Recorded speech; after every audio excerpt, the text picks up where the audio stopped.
Hey, everybody. I was asked by Pastor Ron Lewis at Every Nation Church in New York City to do a short video for the healthcare workers of his church. And I'm like, well, I should do it for everybody. But shout out to Ron and Every Nation Church. It's just heartbreaking. Some of you, I think, saw the suicide of an emergency room doctor, a really well-respected emergency room leader in New York, who had COVID-19 and tried to go back to work and just gave in to the despair and hopelessness she felt. So if you're a healthcare worker, I understand. I'm a healthcare worker. I have a clinic in Manhattan. I have 8 around the country, but one of our team members ended up on a ventilator. So I feel your anxiety and pain. My team feels your anxiety and your pain.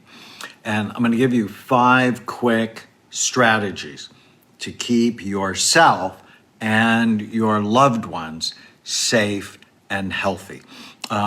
Number 1, you need to be physically healthy, which means sleep is a priority, and eating right.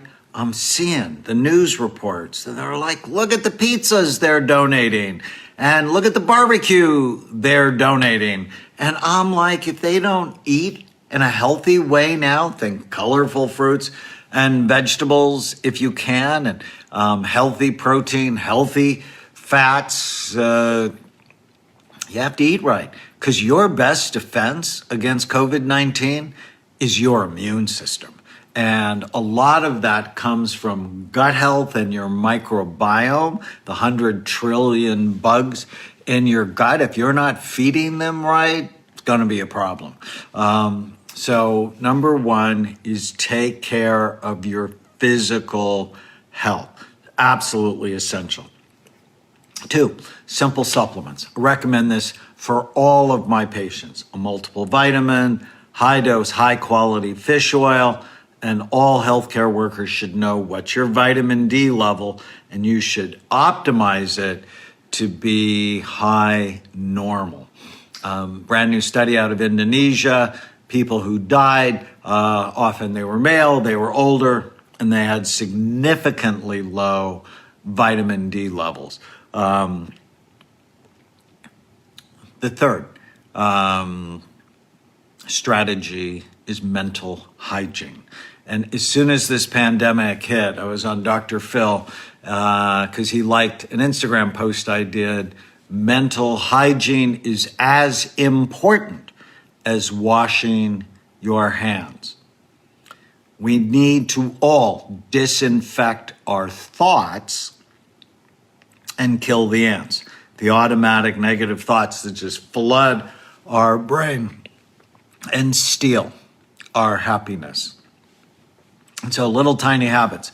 In my new book, The End of Mental Illness, I talk about these dozens of tiny habits. When you wake up in the morning, start the day with, today is going to be a great day. And even though you're in the middle of a war, I was an Army psychiatrist after I was an infantry medic, so I understand. There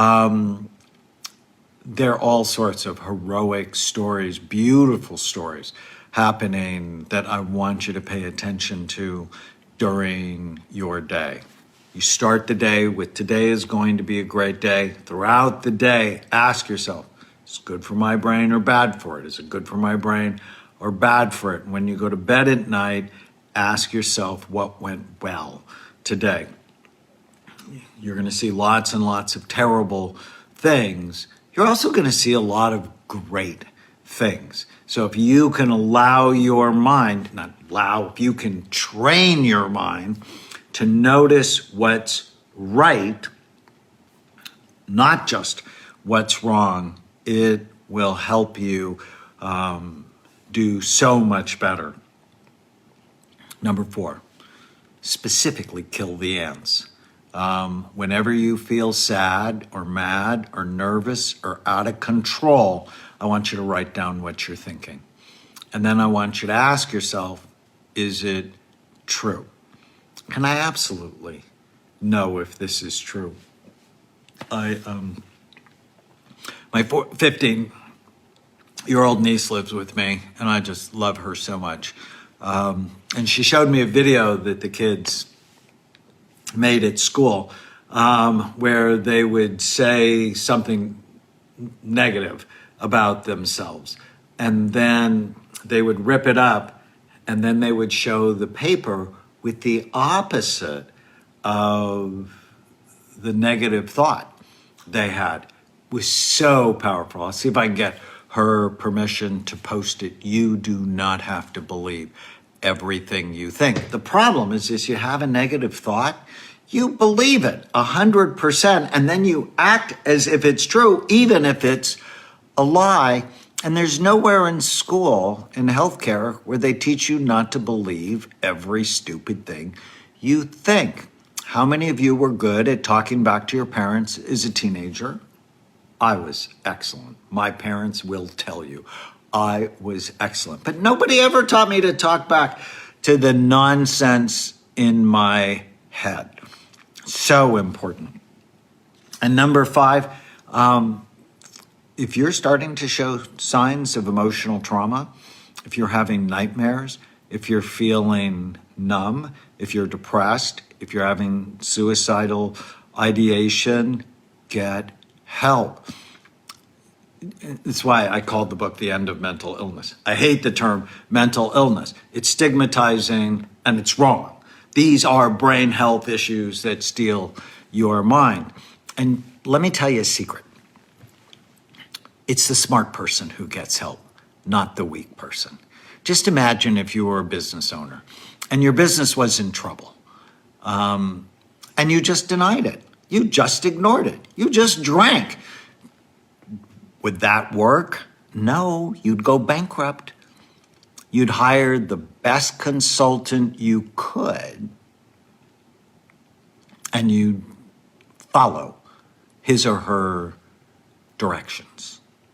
And too often, healthcare workers think they're above getting help. It's like, well, what are they going to tell me? It's a psychiatrist. All psychiatrists are crazy. I've heard everything. The smartest people I know find the smartest people they know, and they admit they have problems, and they get help. And there's some great short-term therapies for post-traumatic stress disorder. One I really like is called EMDR. You can learn more about it at emdria.org, the EMDR International Association.org. There's another technique I like, developed by Ron Rudin, a doctor in New York, called havening. And if you go to havening, like safe haven, havening.org, you can learn more about that. There is help available. If you go to amenclinics.com, you can learn about our clinic in New York. We have 8 clinics around the country. You can get one of my books, The End of Mental Illness, Change Your Brain, Change Your Life, Feel Better Fast, and Make It Last. It's so important. You are our warriors. I knew that from the minute the pandemic started, that the soldiers, the warriors, are going to be the healthcare workers, the cleaning crews, the delivery people, the grocery store clerks. Say thank you to someone today. I hope this is helpful. You can learn more about our work at amenclinics.com. Amen like the last word in a prayer, clinics.com.